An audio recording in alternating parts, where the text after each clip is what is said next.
Hello, everybody. Welcome to our 2 live hours of KRON4 News Weekend on this Memorial holiday. Good morning. Good morning, Isabel. Good to see you back.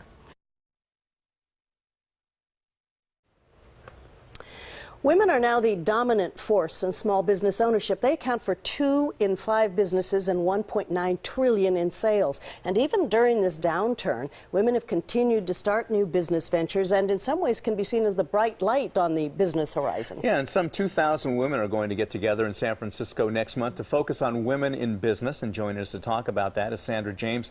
She's the president and CEO of Private Eyes, Inc. in Walnut Creek, and we'll get to the name of that in just a minute. But first, let's talk about the conference itself. Tell us some of the issues that are going to be covered this year.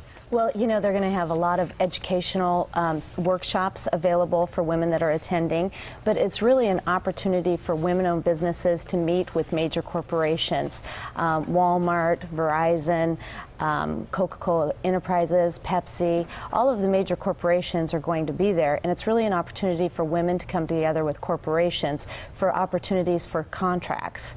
It's very important to companies today to have spend with diverse and women-owned businesses, and so it's really an opportunity about networking and meeting with buyers of major corporations. Why? I was interested to note that there are 2,000 women coming when many other conferences are seeing a downturn because of the economy. You say the numbers are still up. Does this show the interest, or does this, in fact, support the fact that women are leading in terms of starting small businesses? I think both. I think that people are getting out to networking opportunities more today, and I also think that a lot of corporations are looking for ways to meet their goals. And but the women that I'm talking to are really interested in learning, and there's all kinds of opportunities on how to operate in a down economy. There's educational on beyond the networking workshops that'll be there. Excuse me for interrupting, but speaking of the down economy, what advice would you give to women who are looking to possibly start their own business in an economy such as we're in now? Well, you know, I think it's a perfect time. Really? I've been self-employed for 20 years, and I think this is a perfect time because space is less expensive than it was at one time if you have to have a space outside of your home. And so there's all kinds of opportunity. There are lots of people with lots of talent that are available to work for you and help you build your business as well. So I think it's a really good opportunity. If you have a product or service that will make a difference and help us move into the future, I think it's a perfect time to start a new business. But it's difficult to get a loan at this time, isn't it? It is, but there's all kinds of creative things that you can do, and that's one of the things that why women should come to the conference, because we'll be talking about different ways that you can finance your business in a down economy. You've had to make some adjustments as a result of the down economy. Describe what you were doing and what you're doing now to keep your income up. I have been self-employed for 20 years, as I mentioned before, so I have experienced growth and downtimes and all kinds of things, and so I've had to be very creative. And networking with other women has helped me because I've been able to talk about options that they've done, whether you use credit card or home equity loans or 401ks, different things that you can do to help finance your business. And because of that, I've been able to self-fund my business most of the years. Is the first year the toughest in getting a small business started? Well, for me, actually, neither one of the businesses that I've started, the first year was actually my easiest. Really? Yes, because I didn't have a lot of overhead.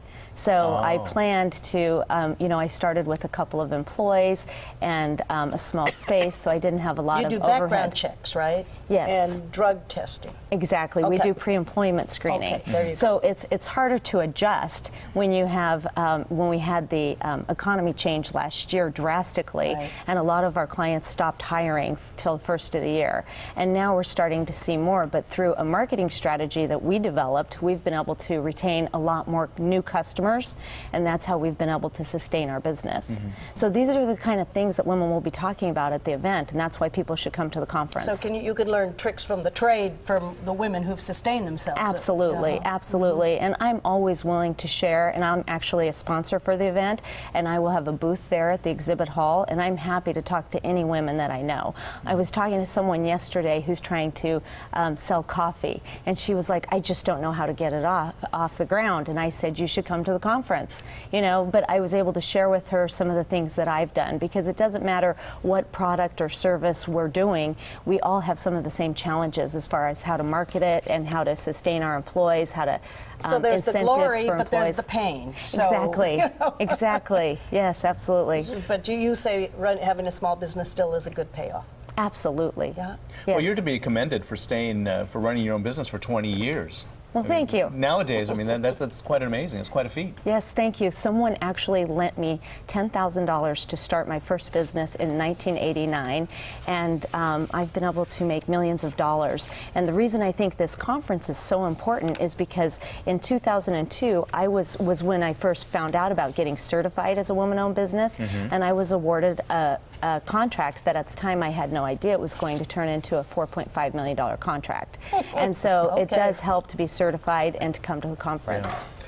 So let's talk about that conference one more time. Women in Business, Bridge to Quality, June 9 through 11 in San Francisco. And if you want more information, you can go to www.privateyeinc.com.